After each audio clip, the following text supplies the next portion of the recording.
3, 2, 1, go.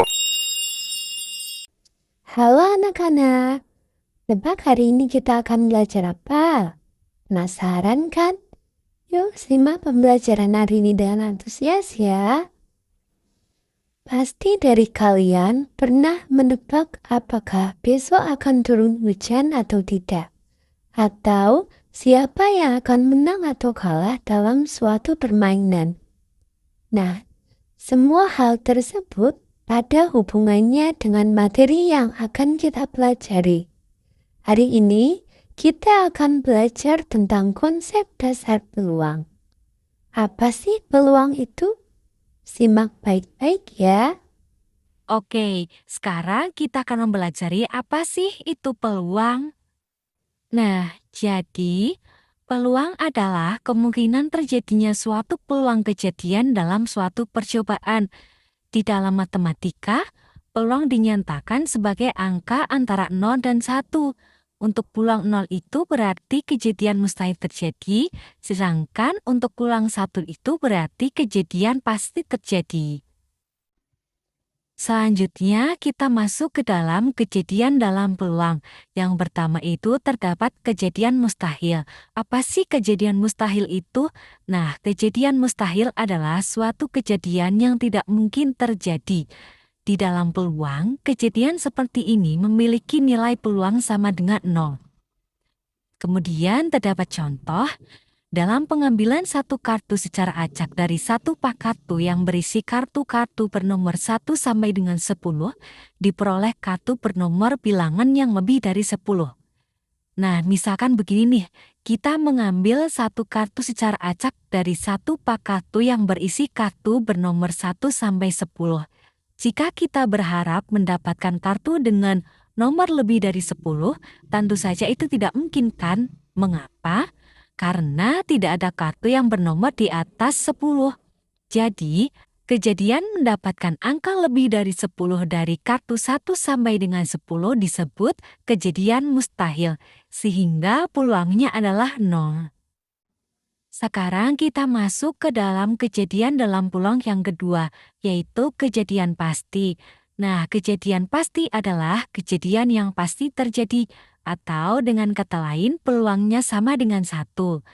Dengan contoh, dalam pengambilan satu bola secara acak dari sebuah tas yang berisi bola merah dan 3 bola hijau, diperoleh bola merah atau bola hijau.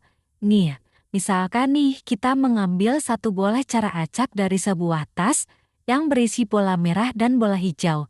Karena di dalam tas tersebut hanya ada bola merah dan hijau, maka jika kita mengambil sebuah bola, sudah pasti yang kita dapatkan adalah bola merah atau bola hijau.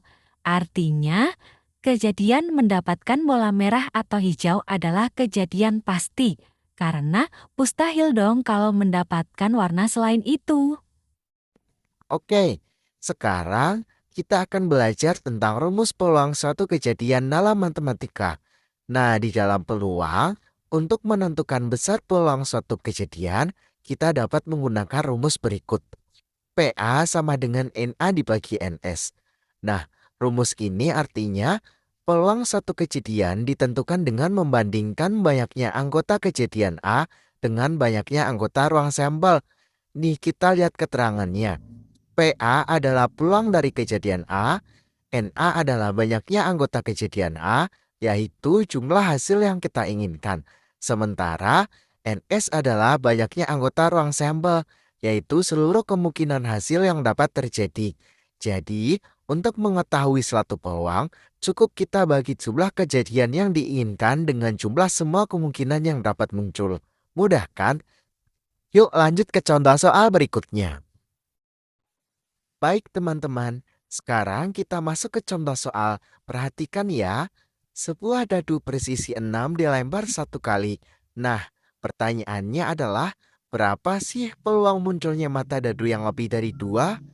Yuk, coba kita pikirkan bersama. Sekarang, mari kita lihat cara menyelesaikan contoh soal peluang yang sudah kita bahas sebelumnya. Yang pertama, kita tentukan ruang sampelnya terlebih dahulu. Saat sebuah dadu dilempar, kemungkinan hasilnya adalah angka 1, 2, 3, 4, 5, atau 6. Sehingga ruang sampel S adalah 1, 2, 3, 4, 5, 6. Karena ada 6 kemungkinan, maka NS sama dengan 6. Nah, selanjutnya kita misalkan A adalah kejadian munculnya mata dadu lebih dari 2. Selanjutnya kita akan menentukan kejadian A. Kita ingin mencari peluang munculnya mata dadu yang lebih dari 2. Angka yang lebih dari 2 adalah 3, 4, 5, dan 6. Maka kejadian A sama dengan 3, 4, 5, 6. Jumlah anggotanya ada 4, sehingga NA sama dengan 4. Kita gunakan rumus peluang, yaitu PA sama dengan NA dibagi NS. Masukkan nilainya 4 dibagi 6. Kemudian kita sederhanakan menjadi 2/3. Jadi peluang munculnya mata dadu lebih dari 2 adalah 2/3. Begitulah cara menentukan peluang satu kejadian menggunakan rumus yang sudah kita pelajari. Untuk selanjutnya, kita akan belajar tentang peluang empiris. Menurut kalian, apa sih peluang empiris itu? Ayo kita bahas bersama-sama, simak baik-baik ya. Peluang empiris dapat disebut dengan frekuensi relatif. Frekuensi relatif suatu kejadian adalah proporsi banyaknya hasil yang memenuhi kejadian tersebut terhadap total banyaknya percobaan. Nah, untuk memudahkan kalian dalam memahaminya, berikut ini merupakan contoh dari peluang empiris. Dalam suatu eksperimen, sebuah roda bernomor diputar berkali-kali. Banyaknya jarum menunjuk masing-masing nomor pada roda tersebut, di mana nomor pada roda tersebut terdiri dari angka 1, 2, 3, 4, dan 5. Nah, ketika roda tersebut diputar, didapatkan bahwa nomor 1 frekuensinya adalah 7, nomor 2 adalah 6, nomor 3 adalah 11, nomor 4 adalah 5, dan nomor 5 adalah 11. Berapakah frekuensi relatif jarum tersebut apabila menunjuk nomor 5? Berikut ini merupakan penyelesaian dari contoh sebelumnya. Nah, simak baik-baik ya.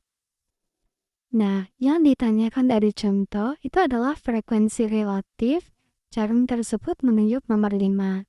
Dan diketahui bahwa banyaknya diperoleh nomor 5 adalah 11. Sehingga dari nomor 1, 2, 3, 4, dan 5 dapat ditotal banyaknya percobaan yang dapat dituliskan dengan N sama dengan 7 ditambah 6 ditambah 11 ditambah 5 ditambah 11 sama dengan 40. Nah, yang ditanyakan adalah frekuensi relatif jarum menunjuk nomor 5.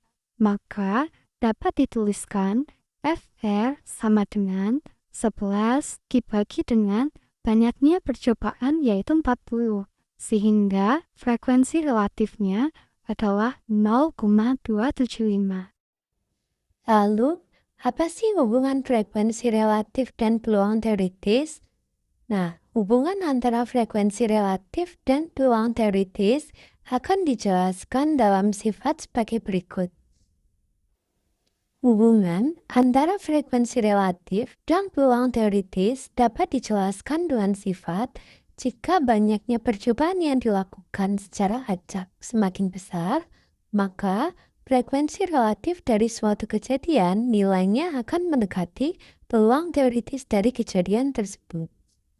Nah, untuk memudahkan pemahaman kalian terkait hubungan antara frekuensi relatif dan peluang teoritis, berikut ini akan disampaikan contohnya. Simak baik-baik ya.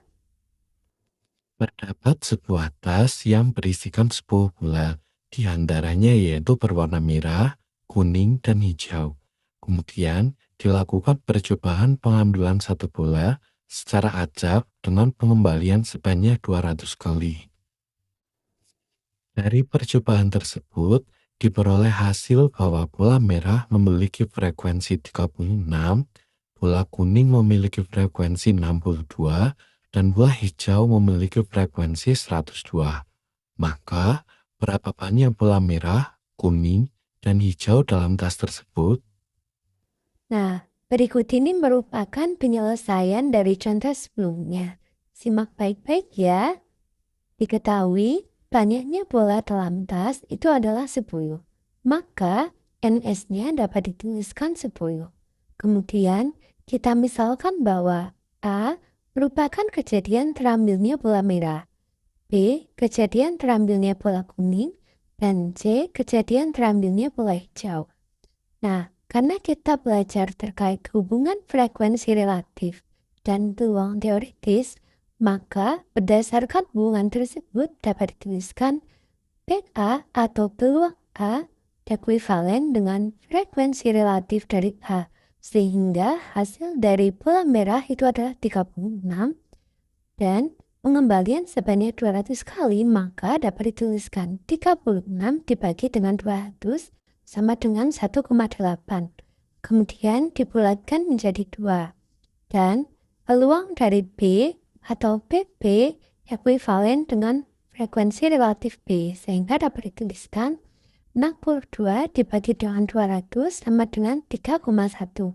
Maka dibulatkan menjadi 3. Dan PC atau peluang C ekuivalen dengan frekuensi relatif dari C, sehingga dapat dituliskan 102 dibagi dengan 200 sama dengan 5,1, sehingga dibulatkan menjadi 5. Maka, banyaknya bola merah, kuning, dan hijau kemungkinan besar adalah 2, 3, dan 5. Oke, selanjutnya kita akan mempelajari tentang frekuensi harapan. Frekuensi harapan itu apa sih?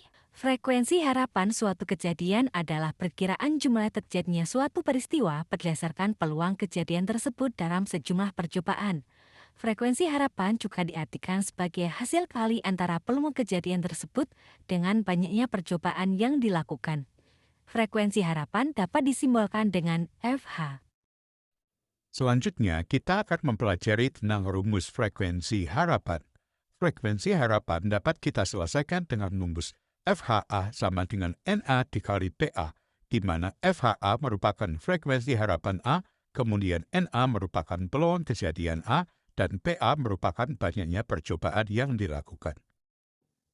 Selanjutnya, kita akan masuk ke contoh soal frekuensi harapan. Sebuah dadu dilempar sebanyak 100 kali. Tentukan frekuensi harapan munculnya mata dadu genap. Selanjutnya, kita akan menyelesaikan contoh soal tersebut.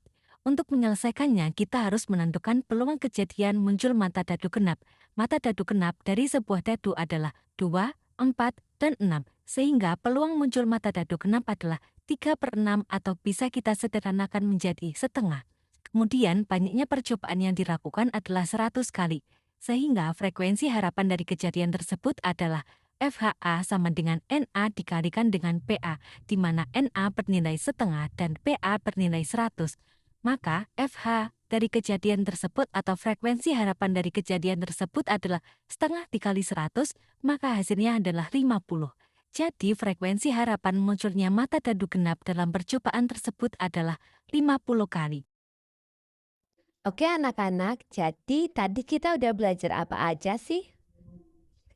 Betul, tadi kita udah belajar tentang konsep dasar peluang, peluang empiris, dan frekuensi harapan.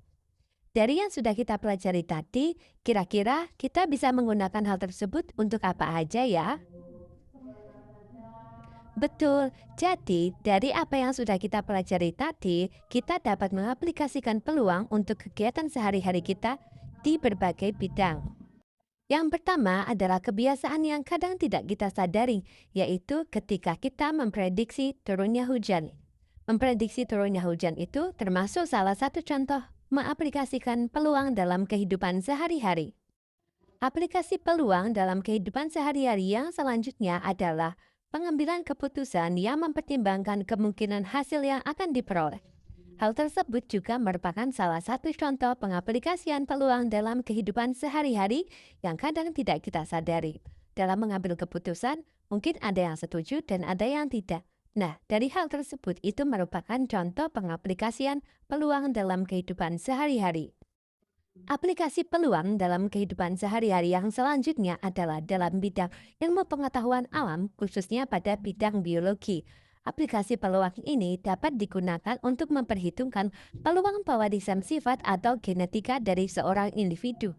Nah, dari aplikasi ini, maka peluang itu dapat kita gunakan dalam kehidupan sehari-hari di berbagai bidang. Jadi, kita mempelajari peluang itu ada manfaatnya ya teman-teman. Sekian pembelajaran pada hari ini. Semoga teman-teman memahami. Sampai berjumpa di lain waktu. Terima kasih.